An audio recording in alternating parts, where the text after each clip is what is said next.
One आज का हमारा टॉपिक है शिक्षा की विशेषताएं और उसके उद्देश्य। तो सबसे पहले हम शिक्षा की विशेषताएं देख लेते हैं। शिक्षा की विशेषताएं शिक्षा के वास्तविक स्वरूप और महत्व को स्पष्ट करती है। शिक्षा केवल ज्ञान प्राप्त करने की प्रक्रिया ही नहीं बल्कि क्या है, व्यक्ति के विचारों, व्यवहार और व्यक्तित्व के विकास का माध्यम भी है। शिक्षा एक गतिशील प्रक्रिया है और समय समय पर इसके अर्थ में परिवर्तन होते रहते हैं।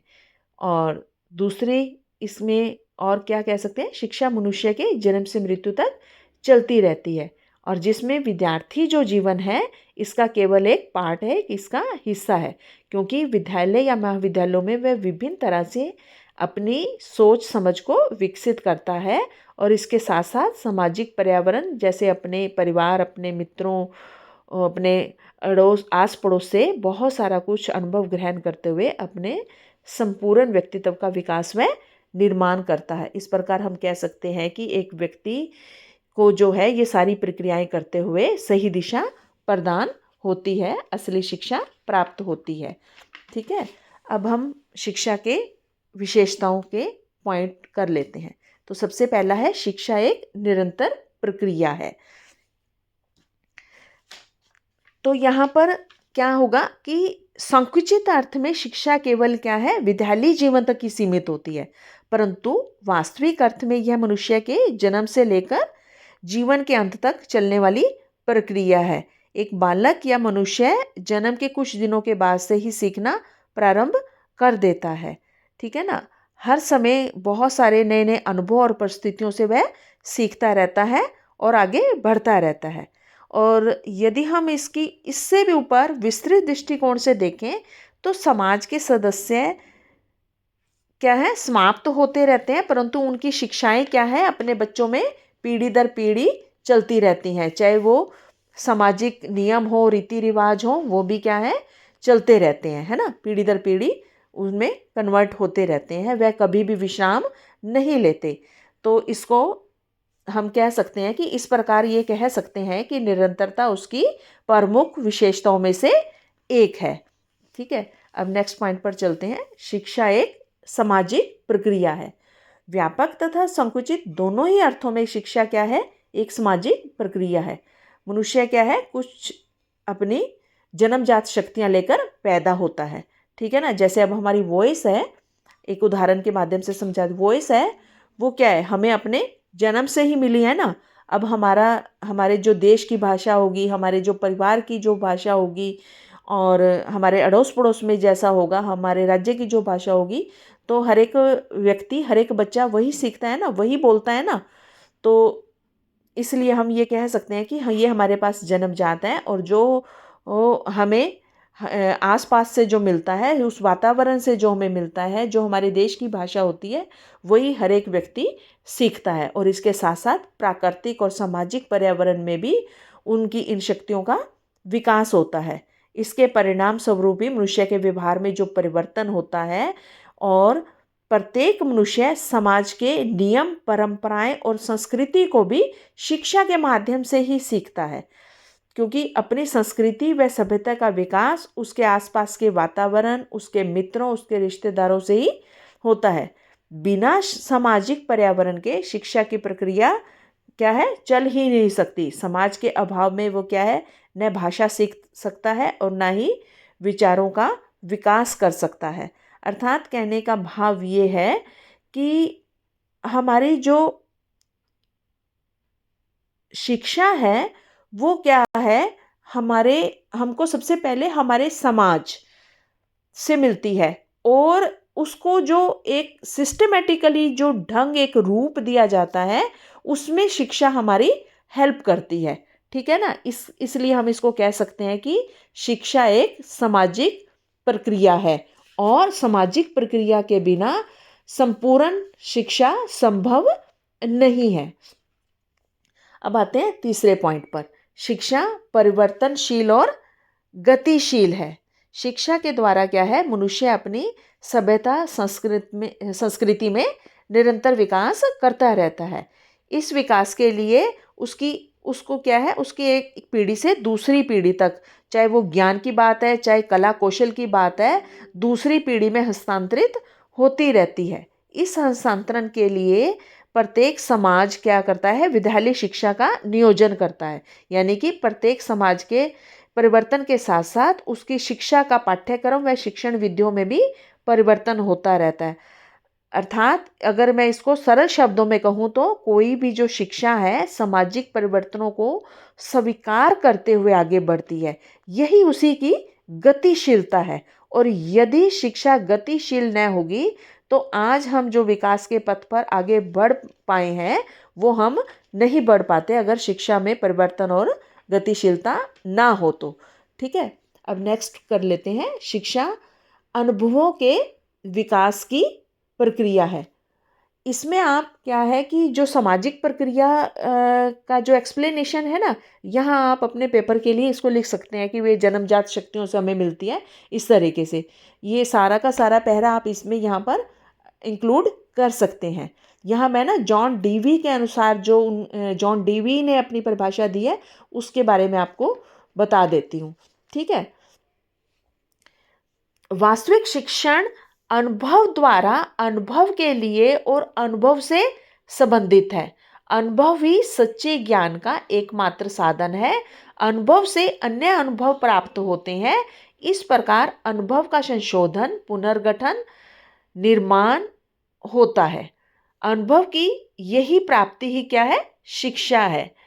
तो यहाँ पर जॉन डीवी ने क्या कहा है कि शिक्षा क्या है, शिक्षा स्वयं एक अनुभव है जो अनुभव के पुनः निर्माण के माध्यम से संचालित होती है। उनका मानना था कि शिक्षा अनुभव द्वारा अनुभव के लिए और अनुभव से संबंधित है। इसको थोड़ा और सरल कर देती हूँ मैं आपके लिए। कहने का भाव यह है कि यह एक ऐसी सक्रिय प्रक्रिया है जिसमें क्या है कि छात्र एक्टिविटीज़ के द्वारा, प्रैक्टिकल वर्क के द्वारा, प्रोजेक्ट के माध्यम से और अपने सामाजिक परिवेश के साथ जुड़कर बहुत कुछ सीखता है। ठीक है ना। अब इसके बाद हम नेक्स्ट पॉइंट पर आते हैं। शिक्षा क्या है, द्विमुखी प्रक्रिया है। प्रसिद्ध शिक्षा शास्त्री एडमस ने शिक्षा को द्विध्रुवीय प्रक्रिया माना है, जिसमें एक व्यक्ति क्या है, अपने व्यक्तित्व द्वारा दूसरे व्यक्ति के व्यक्तित्व को प्रभावित करता है, जिससे उसके व्यवहार में क्या हो सके, परिवर्तन हो सके। ठीक है ना।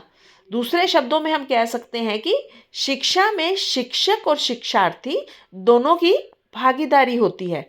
दोनों के बीच विचारों का आदान प्रदान होने से सीखने की प्रक्रिया पूरी होती है। अर्थात दोनों के कार्यों का समान महत्व है। यदि शिक्षक निर्देश करता है तो बालक उसका अनुसरण करता है। यदि शिक्षक पढ़ाता है तो बालक पढ़ता है। शिक्षक बोलता है तो बालक सुनता है। इस प्रकार दोनों के कार्यों का एक दूसरे से संबंध होता है। ठीक है ना।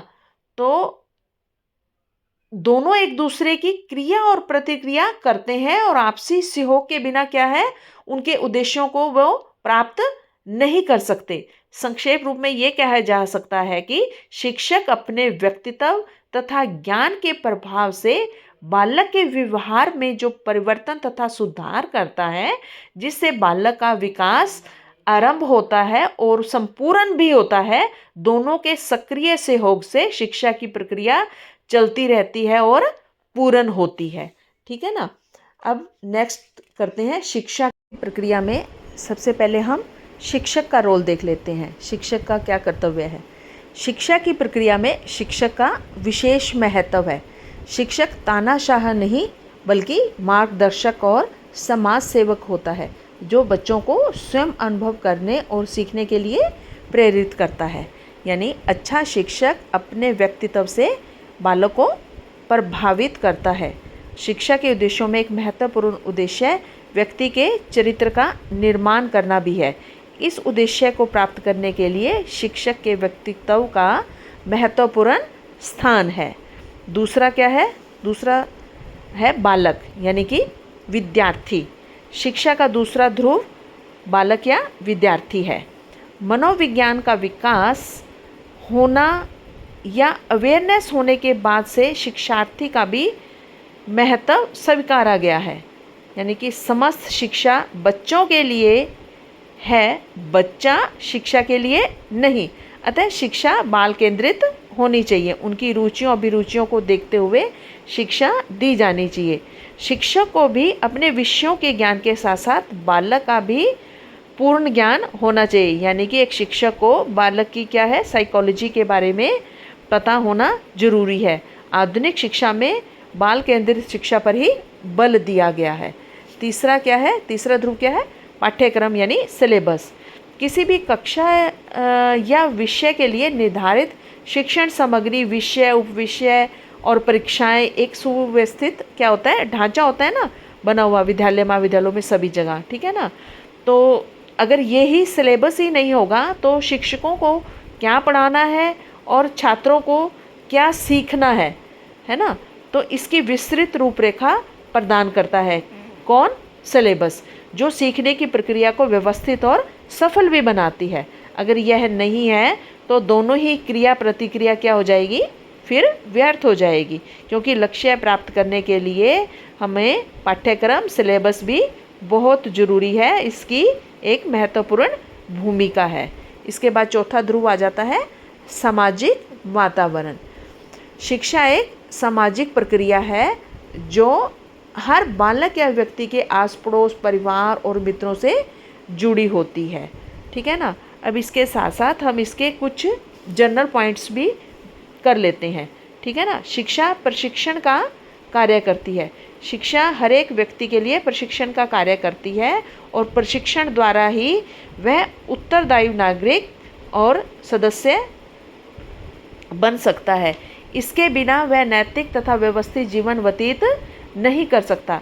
अतः शिक्षा एक प्रकार से क्या हुई कि हमारे शरीर, मस्तिष्क तथा आत्मा का प्रशिक्षण करती है। फिर आ गया शिक्षा अभिवृद्धि है। इसमें बच्चों की अभिवृद्धि की ओर ध्यान देने की बात कही गई है, जैसे कि मानसिक, बौद्धिक, शारीरिक प्रत्येक क्षेत्र में उनका विकास करना, ठीक है ना। हर तरह से उन्हें विकसित करना, संपूर्ण उनके व्यक्तियों के गुणों और सामाजिक संबंधों का विकास, इसमें सारे उनको निर्देश देना आ जाएगा, ठीक है ना। और फिर नेक्स्ट आ गया शिक्षा आधुनिक युग की मांग है। यानी कि क्या कह सकते हैं कि आज के हिसाब से जो टेक्नोलॉजी है, विज्ञान है, विज्ञान का युग है, अगर शिक्षा की आवश्यकता हर क्षेत्र में इन टेक्नोलॉजी की भी ज़रूरत है और विज्ञान की तो है ही है ना।